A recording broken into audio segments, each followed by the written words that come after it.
ሰላም ጤና ይስጥልኝ ክብራትና ክብራን አድማጭ ተመልካቾቻችን እንዴት ቆይታችኋል? አብራችሁን ቆያ ክብሮት ግብዣችን ነው። ይህንን ቻናል ላይክ ሰብስክራይብ ማድረጋችሁንም እንዳትዘነጉ አስቀድመን እንጋብዛችኋለን። እንደተለመደው እንግዲህ ዛሬም አዲስ መረጃ ይዘን መጥተናል። በቀነኒ አዱኛ ሞት ምክንያት በርካታ ጉዳዮችን ስናነሳ ቆይተናል። ዛሬም እንደተለመደው እንግዲህ አዲስ መረጃን ይዘን የመጣ ነው። ለሁለተኛ ጊዜ ፍርድ ቤት ቀርቧል። ዛሬ ከቀነኒ አዱኛ ሞት ጋር በተያያዘ በእስር ላይ የሚገኘው እጮኛዋ ዘፋኝ አንዷለም ጎሳ ከ2 ሳምንት በፊት ፍርድ ቤት ቀርቦ ፖሊስ ለተጨማሪ ምርመራ 14 ቀናትን መጠየቁ ይታወሳል። ፍርድ ቤቱ የፖሊስ የምርመራ ጊዜ 13 ቀናት ፈቅዶ ለዛሬ ማለት ነው ቀጠሮ ሰጥቶት ነበረ። በቀነኒ ሞት የተጠረጠረው ዘፋኝ አንዷለምም በአራዳ ክፍለ ከተማ የፌዴራል መጀመሪያ ደረጃ ፍርድ ቤት የሐዘን ልብስ ለብሶ ቀርቧል። በዛሬው ችሎት የተጎጂ ቤተሰቦችና ሌሎች በርካታ ሰዎችም ተገኝተው ነበረ። የአስክሬን ምርመራ ውጤቱን አደጋው የደረሰበትን ቦታና ተጨማሪ ማስረጃዎችን ለመሰብሰብ ተጨማሪ ቀናት መውሰዱን ፖሊስ ተናግሯል። የአስክሬን ምርመራም ተጎጂው ከከፍታ ላይ ወድቃ ሕይወቷ ማለፉን ገልጿል። ሆኖም ተጨማሪ ምርመራ እንደሚያደርግ ፖሊስ አክሏል። ይህ በእንዲህ እንዳለ ከስፍራው ናሙና ተወስዶ ወደ ፌዴራል ፖሊስ ለፎረንሲክ ምርመራ መላኩንም አክለው ገልጸዋል።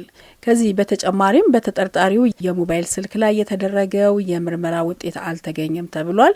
ይህም በመሆኑ እንግዲህ ቀሪ የምርመራ ጊዜ እንዲሰጣቸውና ናሙናዎችን እንዲያስረክቡ ፖሊስ ጠይቋል። የአንዷለም ጠበቃ የአስክሬን ምርመራ ውጤቱ ተጎጂ ከከፍታ ላይ ወድቃ ሕይወቷ ማለፉን አስመልክተው ተከራክረዋል። በተጨማሪም በፖሊስ እየተመረመሩ ያሉ ተጨማሪ ማስረጃዎች ሆስፒታሎች፣ ብሔራዊ ደህንነትና ፌዴራል ፖሊስ ባሉ ተቋማት እጅ እንደሚገኙም ተገልጿል። ፖሊስ በበኩሉ ተጠርጣሪው በዋስ ሊለቀቅ አይገባም ሲል በዋስ ቢለቀቅ በፖሊስ እጅ እየተዘጋጁ ያሉ የሰው ምስክሮች እንዲሁም ሀሳብ ሊያስለውጡ ይችላሉ ሲል በችሎቱ ተከራክሯል። ፍርድ ቤቱ እንግዲህ የሁለቱንም ወገኖች ክርክር ካዳመጠ በኋላ ፖሊስ ማስረጃ ለማቅረብ ተጨማሪ 12 ቀናትን ፈቅዷል። በጠበቃው የተጠየቀውን የዋስትና መብት ግን ውድቅ በማድረግ ለየካቲት 29 ቀን ቀነቀጠሮ ሰጥቷል ማለት ነው።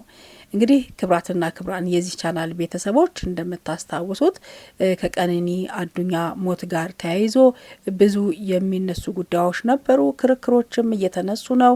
የተለያዩ ማስረጃዎችም በፎቶ እየታጀቡ እየታገዙ እየቀረቡ ነው የሚገኙት። ነገር ግን ትክክለኛ የሆነው መረጃ ይህ ነው፣ ፍትህ ያስፈልጋል የሚለውን ነገር አበክሮ ለመናገርና ለመከራከር የሚያስችለው ውጤት ግን አሁንም በህግ አካላት እጅ ውስጥ ነው የሚገኘውና እነሱም የማጣራት ሂደቱን ቀጥለዋል። እኛም ደግሞ እየተከታተልን የምናቀርብላችሁ ይሆናል ማለት ነው። ቤተሰቦች ግን አሁንም አጥብቀው እየጠየቁ ያሉት ፍትህ ለልጃችን፣ እውነትን እንፈልጋለን በሚል ነው። እንግዲህ የህግ አካላትም መረጃዎችንና ማስረጃዎችን እያሰባሰቡ እንዳሉ በፍርድ ቤት ችሎቱ ላይ ተናግረዋል።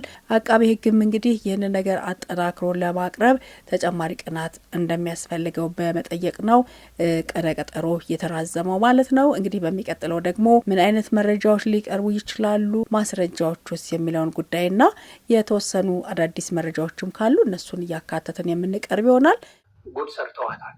ፎቶ ስትነሳ ነው ያለችው። ከልደቷ ዋዜማ ኬክ ስትመርጥ ነው ያለችው።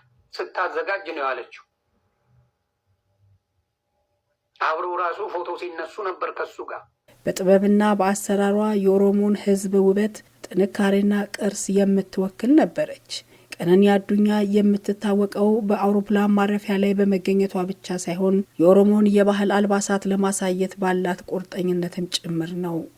የማንነት የጽናትና የውበት ታሪክ የኦሮምኛ ባህላዊ ዲዛይኖችን ተቀብላ ከዘመናዊ ፋሽን ጋር መቀላቀል መምረጧ የእውነተኛ ፈርቀዳጅ እንድትሆን አስችሏታል ይላሉ ብዙዎች። ይህንን ተከትሎ ከሞዴሊንግ ባለፈ ቀነኒ የባህል አምባሳደርም እንደነበረች ይመሰክሩላታል። መድረኩን ተጠቅማ ስለ ኦሮሞ ህዝብ ታሪክና ትውፊት ግንዛቤ ለማስጨበጥ ተጠቅማለች። በእጅ የተሸመኑ የኦሮምኛ ልብሶችን ባሳዩ አስደናቂ የፎቶ ቀረጻዎቿም ይሁን የሀገር በቀል ፋሽንን የመጠበቅን አስፈላጊነት በተመለከተ ፋሽን ማሳየት ብቻ ሳይሆን ታሪክን መናገር፣ ታሪክን መጠበቅና ማንነትን ማክበር እንደሆነም አስታውቃለች። ነገር ግን ዛሬ በህይወት ያጣናት ይህች ወጣት ቤተሰቦቿም ሆኑ አገር ከሷ ብዙ ይጠብቅ ነበር። ምክንያቱም ባህልን፣ ታሪክን፣ ማንነትን በማስተዋወቅ ረገድ ከሀገር ባሻገር ዓለምን የምትወክል እንስት ልትሆን ትችል ነበር። ሀገሯን ለመጥቀም ቤተሰቦቿን ከፍ ለማድረግ ስትፍጨረጨር የነበረች ይህች ታዳጊ ወይም ደግሞ ወጣት ቀነኒ ዛሬ ህይወቷን አጥታለች።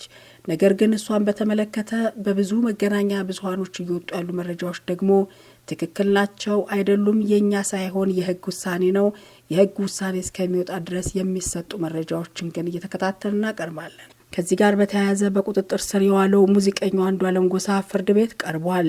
አንዱዓለም በግድያው ተጠርጥሮ አራዳ በሚገኘው የፌዴራል ፍርድ ቤት መቅረቡን የድምፃዊው ጠበቃ ሊበን አብዲ ተናግሯል። ሞዴል እንዲሁም የማስታወቂያ ባለሙያ የሆነችው ቀነኒ አዱኛ መጋቢት 1 ቀን 2017 ዓ.ም 10 ሰዓት አካባቢ ከጮኛዋ ጋር ከሚኖርበት ውዳሴ ከተሰኘው ህንጻ 5ኛ ፎቅ በረንዳ ላይ ለጊዜው ምክንያቱ ባልታወቀ ሁኔታ መውደቋ ለህልፈቷ ምክንያት መሆኑን ፖሊስ አመላክቶ ነበር። ምርመራ ለማድረግ 14 ቀናት የጠየቀው ፖሊስ እስካሁን ድረስ አሻራ ማንሳትና የአስክሬን ምርመራ ማድረግ እንዲሁም የሰው መረጃ ማሰባሰብ ላይ እንዳለ ፍርድ ቤቱ አስረድቷል። ቴሌ ስልኩን ያወጣዋል። እያንዳንዱ ምን ሲል እንደነበር ምን ሲያደርግ እንደነበረ ቴሌ ያወጣዋል። ስለ አንዱዓለም ቀደምም ተናግሬያለሁ።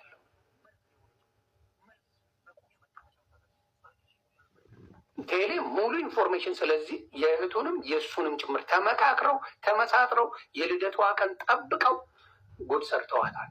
ፎቶ ስትነሳ ነው ያለችው። ከልደቷ ዋዜማ ኬክ ስትመርጥ ነው ያለችው። ስታዘጋጅ ነው ያለችው።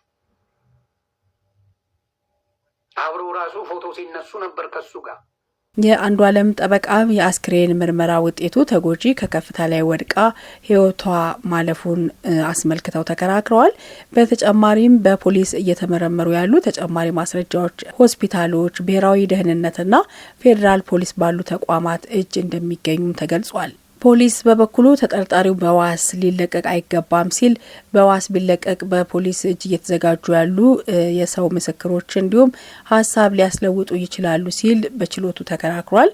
ፍርድ ቤቱ እንግዲህ የሁለቱንም ወገኖች ክርክር ካዳመጠ በኋላ ፖሊስ ማስረጃ ለማቅረብ ተጨማሪ 12 ቀናትን ፈቅዷል።